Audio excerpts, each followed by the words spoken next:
Ahoy, this is Zdenka. Did you know that Insta360 Flow 2 Pro is compatible with Blackmagic Camera App? Well, now you know. In this video, I will show you how to set it up first, and then I will explain what the functions are. I will also share accessories you can use to elevate your filmmaking. This video is brought to you by Insta360. Let's start by connecting the gimbal with the Blackmagic Camera App. Just a quick note that full feature compatibility is supported if you have iOS 18.2 and above, as the connection will happen via Apple Dock Kit, which is why you're going to get functions like zoom in the Blackmagic Camera App. The first step is checking the firmware version on your gimbal. Go to the Insta360 app. I'm assuming your gimbal is already paired with the phone via Bluetooth. My devices, device settings, and firmware version.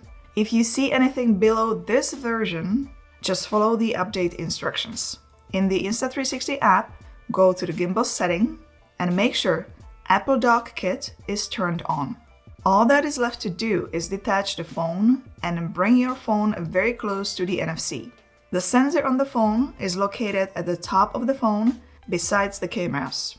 The prompt shows up, hit connect, and just wait until the green light turns solid. Now you're connected via Apple Dock Kit. If you go to Bluetooth settings, you will see Flow 2 Pro Dock, which is the Apple Dock Kit connection. So what can we control directly on a gimbal? The obvious is the shutter button. Press to start or stop recording. The zoom wheel allows you to zoom in or zoom out. It is a digital zoom, and it will happen only with the camera you selected. It will not switch between them. For example, I have an ultra-wide camera selected, so here I can zoom in all the way to 15 times zoom. I would, however, use digital zoom sparingly. The more you zoom in, the worse the quality is going to be. A little bit of a zoom is okay. If you can, select the proper lens and move yourself physically closer. The next function is switching between front and rear cameras. The button to use for this function is this one on the right. Simply press one time to switch, and now you are ready to record. As you can see, once you enable Selfie Mode, the light starts flashing. The gimbal is automatically tracking you by using Apple Dock Kit. Tracking via Apple Dock Kit is a bit slower and not as smooth as if you were using the AI tracker. There is a delay once you start moving faster, but the tracking still works well. If you disappear and then appear again in the frame, it will start to track you once again. If you track yourself via NFC, you cannot reframe the shot. You will always be in a center. If you want to switch the lenses without tracking, press the trigger at the back one time. The green light will be off, but NFC is still connected. When you see this white light, you're good. The green light is only for tracking. The selfie camera on iPhone 17 Pro or Pro Max has really improved. The quality is great now. In the Blackmagic Camera App, you can film yourself with a front or selfie camera or wide selfie camera. If you, however, still prefer filming yourself with the rear camera instead, in case you don't know what the mirror at the back is for, it's for framing. If you see yourself nicely in the mirror like this, you will have a great framing, and your head is not going to be cut off. If you want smoother and faster tracking, once you connect the AI tracker or turn on the AI tracker, the NFC tracking will be automatically disabled. You can then use the gesture to enable tracking or simply press the trigger at the back. The light will be green on the AI tracker. Now you are being tracked. If you want to go back to NFC, you need to turn off the AI tracker first. Now, when you press the trigger at the back, NFC is enabled. I am just going to remove it completely and stay with NFC only, so it's not confusing. If you want to bring the production to the next level, what else can be used with Insta360 Flow 2 Pro and Blackmagic Camera App? The maximum payload of this gimbal is 300 grams, so you have to be very mindful of what accessories you are going to use. If you will be using the VND filter, it has to be very lightweight. My iPhone 17 Pro with a case together is already 265 grams. If I add the Freewell VND filter, I'm exactly at 300 grams. I would suggest finding a little bit lighter case and also lighter filter so you can add more accessories such as SSD card or microphone. When it comes to audio, it is always best to use an external microphone if you want to achieve higher quality. At this moment, I'm recording myself just with a built-in microphone on iPhone 17 Pro. I have no external microphone attached. I'm using Insta360 microphone right now. I'm hiding, I'm standing next to the car because it's very windy. The wind is starting to pick up. There is a traffic ahead of me, so this is the sound you're going to get right now. The microphone I'm using in this video is Insta360 Mic Air.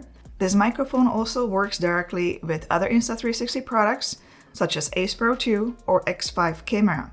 Once you plug it in, you will see that the microphone has been detected, as shown in the audio bar.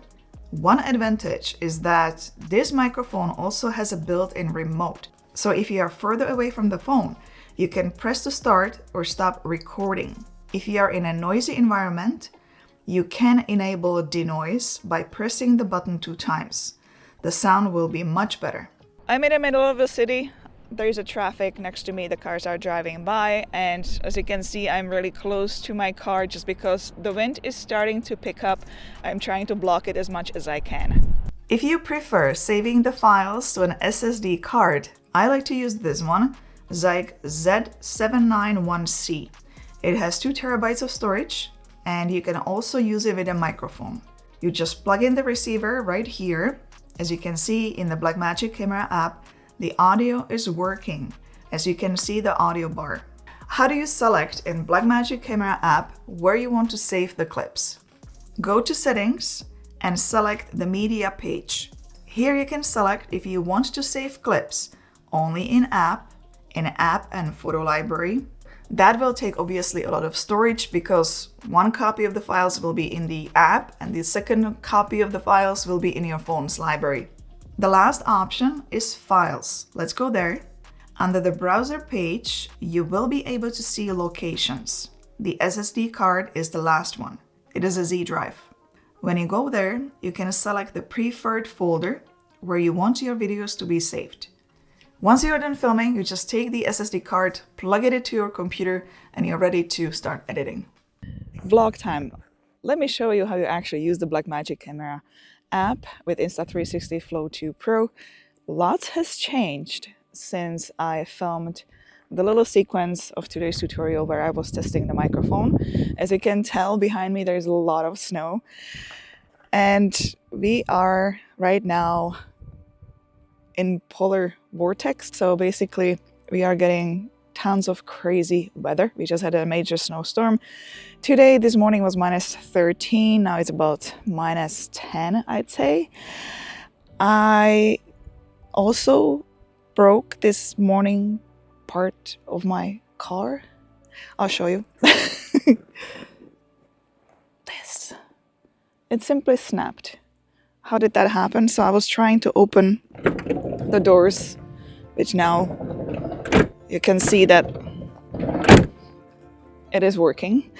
And as I was doing this a little bit and this, I simply hit my fist there on the doors and this snapped on the ground. Everything was so frozen. This is older, so that's why it might have happened. But yeah, I gotta get that fixed. I gotta get that replaced. The other doors you can't open. It's still frozen. It's gonna take a while before it's gonna open. Yeah, but I still got the teenagers to school, including our neighbor teenager, because we carpool. We are trying to help each other as much as we can. But now let me show you how the winter wonderland looks like.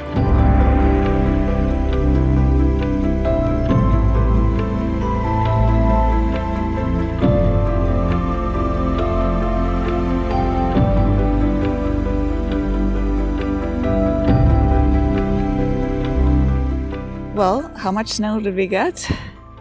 10, almost 20 centimeters.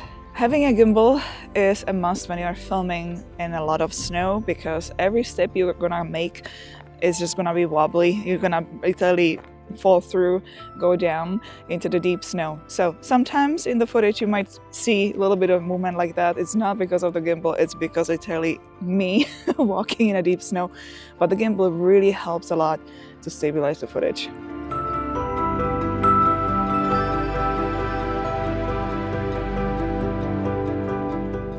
Give it a thumbs up if you found this video helpful. Don't forget to subscribe for more, and I'll see you in one of these next. Ciao, ahoj.